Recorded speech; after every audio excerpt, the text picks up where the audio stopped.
ஓம் நமோ வெங்கடேசையா. திருக்குமரன் அஸ்ட்ரா சேனலுக்கு அன்புடன் அழைக்கிறோம். இன்று மார்ச் 16 இன்று நாம் பார்க்கக்கூடிய கோயில் பெருமங்கலம். இது வைணவர்களுக்கான கோயில். அது பெருமாளுடைய பாகவதர்கள். பெருமாள் பாகவதர்கள், உத்தம பாகவதர்கள் மற்ற தெய்வத்தை வழிபட முடியாது, வழிபடவும் கூடாது. இது வைணவ சாஸ்திரம். அப்படின் போது அவங்க எந்த கோயில், சிவன் கோயில் போய் வழிபட முடியாது. அல்ல, அவங்க பெருமாள் பாகவதர் எல்லாருமே பகவானை போய் சேவிக்கணும். பகவானே அங்கே சனீஸ்வர பகவானாக இருக்கார். இது தூத்துக்குடி மாவட்டத்தில் இருக்கக்கூடிய பெருமங்கலம் என்ற ஊரில் சனி பகவான் கோயில். இந்த சனி பகவான் கோயிலுக்கு வருஷத்துக்கு ஒரு முறை போய் உத்தம பாகவதர்கள்லாம் வழிபட்டால் வாழ்க்கையில் அவ்வளோ சுபிட்சம் உண்டாகும். அதே மாதிரி இந்த பெருமங்கலம் சனீஸ்வர பகவானுக்கு பகவானே சனீஸ்வரனாக காட்சி கொடுக்குறார். அது மிகப்பெரிய விசேஷம்.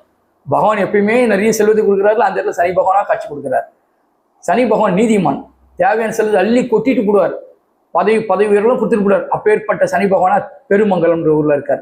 தூத்துக்குடி மாவட்டத்தில் இருக்கிறார், திருநெல்வேலியில். இதை நீங்கள் நெட்டில் போட்டு பார்த்தீங்கன்னா உங்களுக்கு இந்த கோயில் தெரியும். இந்த கோயிலுக்கு போகும்பொழுது முடிஞ்ச வரைக்கும் காக்காவுக்கு சாப்பாடு கொடுங்க. அங்கே போயிட்டு கால் ஊனமானவங்களுக்கு ஏதாவது உணவு கொடுங்க.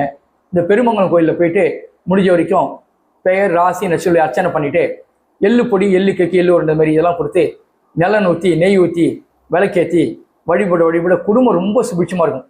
பெருமங்கலம், மங்கலம் சொன்னாவே விசேஷம் சொல்லுவாங்க, உங்கள் எல்லாருக்கும் தெரியும். அதில் பெருமங்கலம்னா மிகப்பெரிய மங்கலம், மிகப்பெரிய சுபிட்சம் உண்டாகும். எந்த கோயிலுக்கும் அப்படி ஒரு பேர் இல்லை. அந்த ஊர் பேரே பெருமங்கலம். அப்போ அங்கே போனால் நம்ம வாழ்க்கையில் உண்மையில மங்கள கலாட்சியமாக மிக சிறப்பாக இருக்கும். இது உத்தம பாகவதர்கள்லாம் போய் வழிபட வேண்டிய சனி பகவான் கோயில். இந்த சனி பகவான் கோயிலுக்கு வருஷத்துக்கு ஒரு தடவை போனோம்னா குடும்பம் சுபிட்சமாக இருக்கும். மேலும் விவரங்களுக்கு அடியனை தொடர்பு கொள்ளவும். நன்றி, வணக்கம்.